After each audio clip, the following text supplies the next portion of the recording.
So yeah, it's Parashat Vayechi, end of Sefer Bereshit. This week, we talked about something very interesting that happens. Because if I asked you, Yitzi, when did the whole conflict between Yosef and his brothers end? When did that end? When did that come to its peak? You will tell me, last week's Parsha, after Yosef revealed his identity to his brothers, then they were taken aback at first, but then they hugged and they became friends again. They lived happily ever after. However, in this week's Parsha, we discovered that that wasn't true. Yeah, the moment that they bury their father, they come back and they're sure that Yosef's going to hate them, as if nothing happened, as if they never saw Yosef reveal himself and say, don't worry. We really tried to dive into that and figure out what happened. Why are they suddenly so scared? And what is Yosef answering? Exactly, because those are some very interesting psukim, because as we always do, we dive into the psukim, into the words the Torah uses, because the Torah is telling us so much more than what you think. Especially if you translate the Torah, you lose all the meaning, all the references that the Torah is trying to point out. You really want to take a look to understand what exactly is going on over there between the brothers and Yosef, and how does the story, this conflict between Yosef and his brothers, how does it end? Because it happens in this week's Parasha. I hope you enjoy it. Take a look.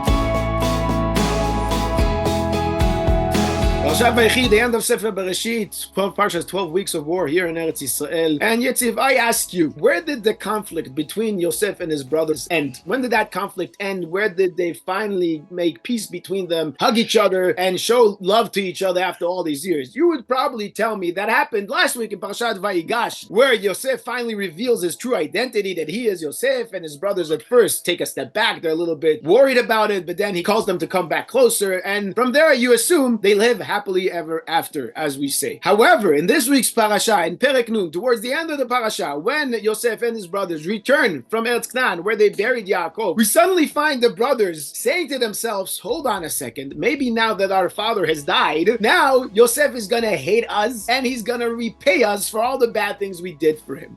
And you have to ask, first of all, where is that coming from? Why should Yosef suddenly hate them? Didn't they close everything between them? Didn't they amend the relationship between them? Why are they suddenly afraid that Yosef still hates them just because Yaakov has died? But on top of that, when you look in the psukim, there's some very interesting words, specifically this concept of hating them. Lu yistamenu. Even Rashi emphasizes that this lu has different meanings. It could be a maybe, it could be maybe I wish it will, but the word yistamenu definitely means a strong hatred. So where is this hatred coming from? Why are the brothers suddenly worried that there's such a hatred from Yosef towards them? Didn't we close the story of this conflict between them already in last week's parasha? It's very interesting, really. That word istemenu throws us back to another story, a very similar story, and I think looking at that story can shed light on what's happening now, because we have another story of brothers who their father loved one of them, and the other brother got involved there, and he hated him for doing that. We're talking about Esav and Yaakov, where Esav was supposed to get the bracha, and Yaakov, with his mother's help, got in the way. And it says by Esav, "Vayistom Esav et Yaakov." But what does he say after that? Yikrevu yemei evel avi. After my father dies, which by the way was a long time later, after he dies, v'aharga et Yaakov achi, I'm going to take revenge from my brother. So in some way, it seems like in their eyes, Yosef is Esav. And some of the Mefarshim already bring this up when trying to understand why are they throwing Yosef out. And I think we discussed this too in the past, where they're used to seeing families where there were different brothers, and one was chosen to continue Am Yisrael, and the other was not. And they saw Yosef as Esav. As we know also, Chazal makes certain connections. Yosef is the only one who's able to deal with Esav because he's more similar to him. He's not the same. He's different at the core. But on the outside, there's certain aspects. He's more worldly. He's someone who knows how to deal with the world, and therefore, he's the one who's able to deal with Esav. But in their eyes at the beginning, he's the Esav that has to get out of the way. And it seems that even after everything, they know that there's a special relationship between Yosef and his father. They know that Yosef has kibud avayim, just like Esav had kibud avayim. And he said he'll wait till his father dies. But now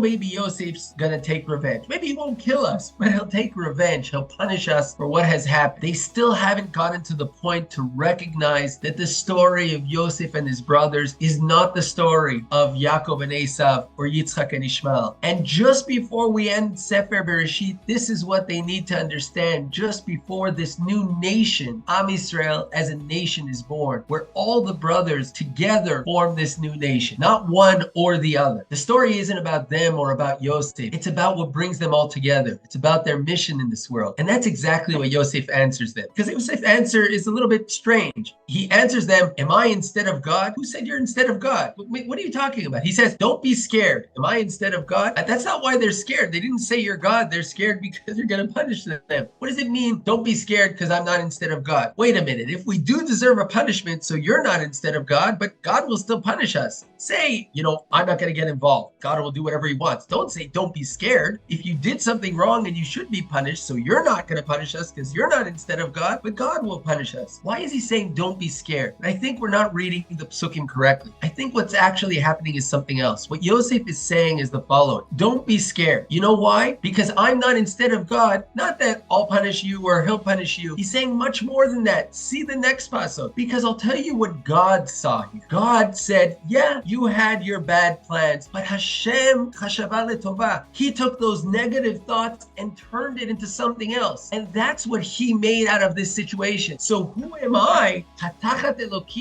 I gonna, instead of that, say, oh yeah, God thought it was actually a good thing and turned it so that I can help you and be here for you? No, but I'm gonna punish you for what he did. It's not about me. I'm not the story. It's what Hashem wants from me. It's what Hashem sees. That's what brings us together here as brothers. We all have, and they mentioned it here too, they send the messengers to say, Avdei Elohei Avicha. We're also the servants of that same God of your father. That's what brings them together. Hatachat Elokim ani. I'm not looking at myself, at what I'm more than you, what you did to me. I'm looking at the process that God is leading us through and finding my place. What am I expected to do in that process? When the focus shifts from being or me or you, which is exactly the battle with Esav and Yaakov, it's or Esav or Yaakov or Esav. We see it in the bracha itself that Esav gets. When you raise up, then he raises up. It's all one against each other. Then you can never really have peace. Being able to form something together begins by shifting from it being about me to being about the mission, about what we're here, all of us together for. And that, with that in mind, we can really come together and create Am Yisrael. Very good, very good. Just like you're saying, when you look in the psukim here, and we say this every single video, there are some phrases that pop up and kind of ring a bell from different times we saw them in the past already. One of them, just like you said, with Yosef turning to his brothers and saying, Hatachat Elokim ani, am I instead of God? And when you hear those words, Hatachat Elokim ani, am I instead of God, you straight away go back to Rachel Imenu arguing with Yaakov, Rachel Imenu coming with a demand to Yaakov, like we talked in the past, saying to him, Havali banim, give me sons, V'imain meta anochi, myself, my anochi is dead. I have no purpose in the world, just like you're saying. I am looking at my purpose. I'm looking at the fact that I have to be a mother for Am Yisrael. I have to be Rachel Imenu. Give me my sons already. And Yaakov turns there and says to her, Hatachat Elokim anochi. Is my being instead of God? My role isn't to be God in this world. I also have a role in this world. I also have a purpose, and I'm also part of a greater process going on over here. It's not up to me to give you the sons that you want. That statement over there by Yaakov Avinu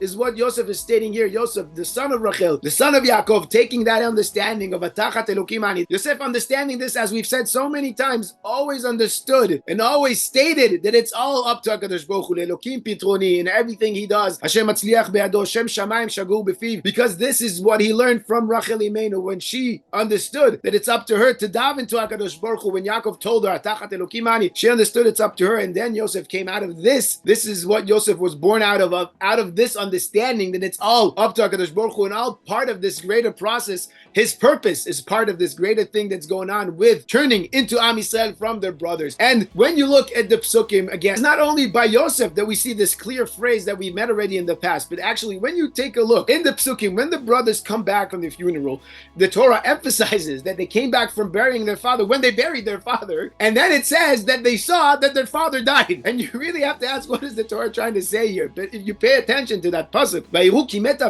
and then you continue reading it, and then they say to themselves, Luis Temenui, maybe he's going to hate us, and then he's going to repay us from everything we did to him. If you pay attention to the words and to what's going on in that pasuk too sounds very, very familiar, because when we go all the way back to the beginning of the story of Yosef and his brothers, right at the beginning of Parashat Vayechi, we find Yaakov Avinu coming to Eretz Yisrael, and then Yosef is the one who is born, and Yaakov chooses him. He makes for him a ketonet pasim, and then from there we see ויראו אחיו כי אותו אהב אביהם. The brothers saw that him their father loved, just like over here. ויראו אחי יוסף כי מת אביהם. Almost the same language, almost the same words. And back over there in the beginning of Parashat Vayechi, what did that lead into? That led into וישנאו אותו ולא יכלו דברו לשלום, that they hated him and they couldn't talk to him. That's the way they viewed the world back then. Coming back from the funeral when their father isn't there anymore, they see that their father is dead, and now this relationship between Yosef and the father changed. But for them, this might still result in the same consequences, in the same outcome of having Yosef hate them back. Just like back then, when they saw the love between Yaakov and Yosef, they hated Yosef. So here, if Yaakov isn't there, the relationship between Yaakov and Yosef isn't there anymore, maybe Yosef is going to hate them back. But to this, Yosef turns to them and says, guys, you got it all wrong. You don't understand. You never understood. This was always part of the greater plan from HaKadosh Baruch Hu. And you guys really have to change that mindset. You have to look at the reality in front of you in a different way. What you saw back then, you were under this cloud that prevented you from seeing reality in a certain way. You were under this cloud of jealousy that resulted in you hating me and not being able to talk to me. But now you guys have to go on top of it. You have to continue into that dream that I had,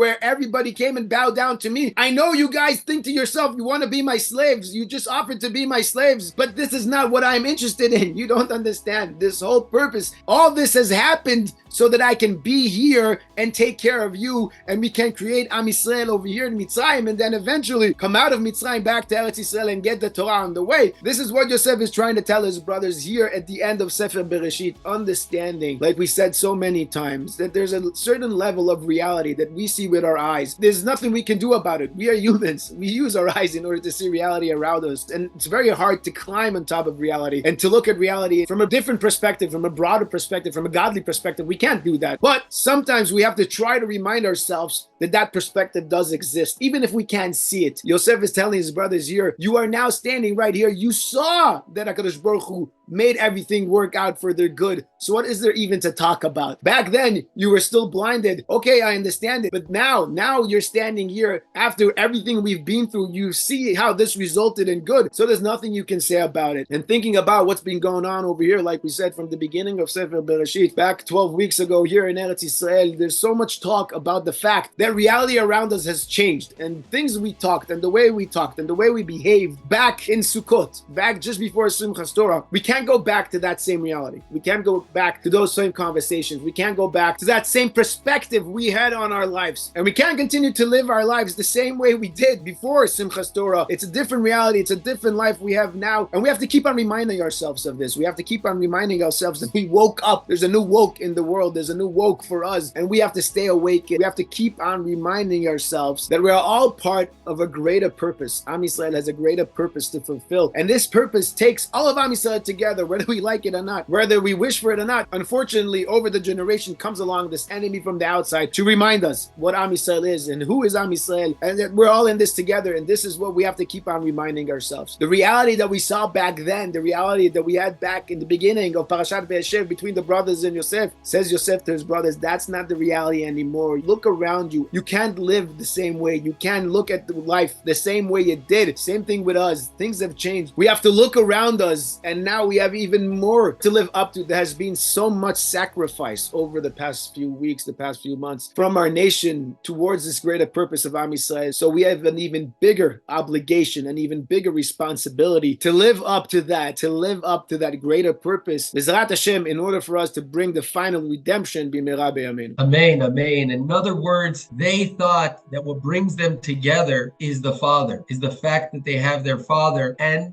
they happen to be born to the same Father. So while He's there, that keeps them together. But what they learn here is that's not what brings them together. It's the mission that their Father brings into this world. And even though He may not be alive, as we say, Od Avinu Chai, Am Yisrael Chai, because the point is that His mission and what He taught us and our goal in the world is still alive, and that's what brings us together. So even if He was buried, we're still together because it's not about me. Atachat Elokim ani. It's about this mission in this world, and in that sense, Od Avinu Chai. Exactly. No better words to end the video, to end Sefer Bereshit with those words. Am Yisrael Chai. Shkoyach Yitzi. Shkoyach Tuvia. Shabbat Shalom and Besorot Tovot. Shabbat Shalom, Besorot Tovot. And I'm going to say,